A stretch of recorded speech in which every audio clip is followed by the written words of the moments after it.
Après 19 ans Toyota Prius, j'ai fait le saut dans le 100% électrique. J'ai parcouru 1000 km depuis mon achat. Ça m'a coûté 15 $ d'électricité, tarif D, première tranche. C'est très impressionnant. La batterie, c'est une 75 kWh. Donc, je charge le soir jusqu'à 70%.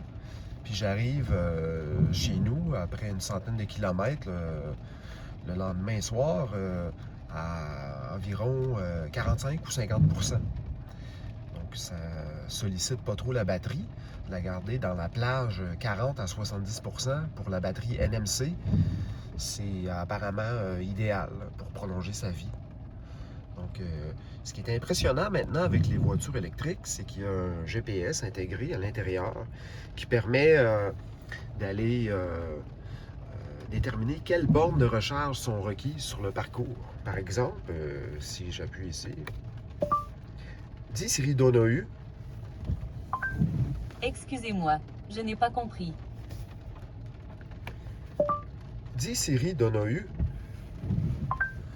Ce n'est pas mon nom, mais le compliment est flatteur. Je m'appelle Assistant Google. En quoi puis-je vous aider? Aller au Mont-Sainte-Anne. Compris. Direction Mont-Sainte-Anne. Donc, si on va aller au Mont-Sainte-Anne maintenant, le calculateur dans Google me dit que je dois recharger 23 minutes à Saint-Louis-de-Blandford sur un Tesla superchargeur 250 kW. À ce moment-là, je vais arriver à 15% à Saint-Louis-de-Blandford. Je vais recharger jusqu'à 47%. Je vais continuer au Mont-Sainte-Anne. Puis je vais arriver au Mont-Sainte-Anne à 10% de batterie. Je l'ai essayé pour faire Montréal-Québec, Québec-Montréal. C'est parfait. Des pourcentages sont vraiment relativement précis.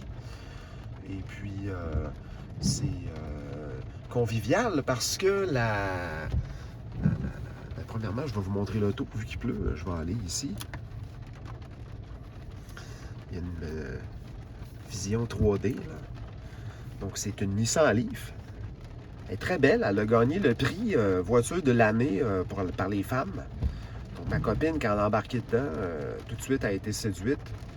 Puis, je l'ai acheté. C'est une belle auto, vraiment performante.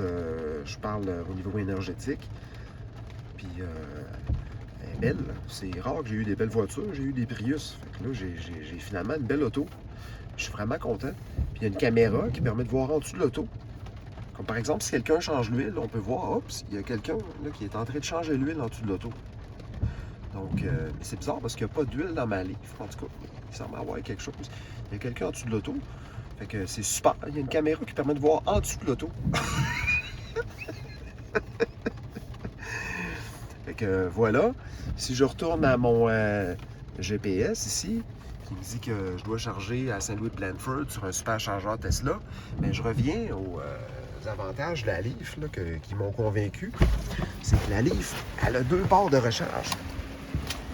Elle a un port de recharge qui permet d'aller sur les circuits électriques, toutes les bornes de rue, 240 volts, puis les bornes standards SAE qu'il y a dans les résidences de mes amis ou moi-même ici.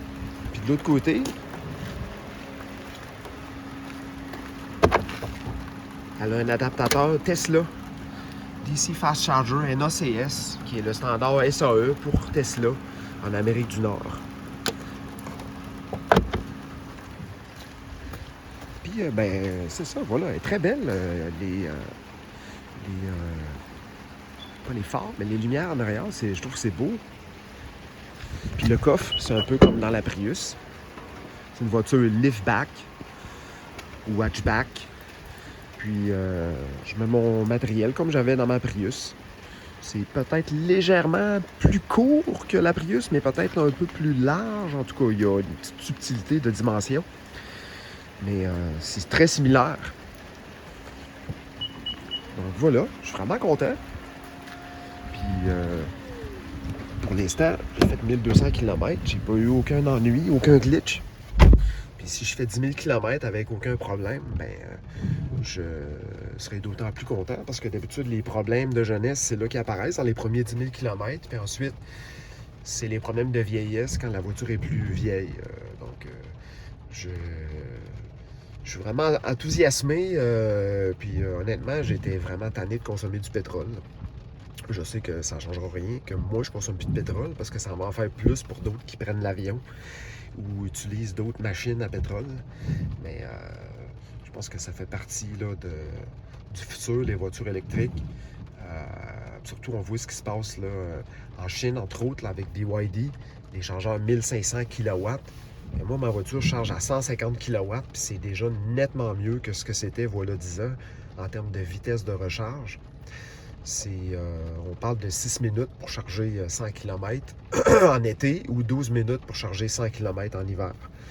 Donc, moi, dans ce qui me concerne, pour aller voir ma famille, à 300-400 km, c'est parfait.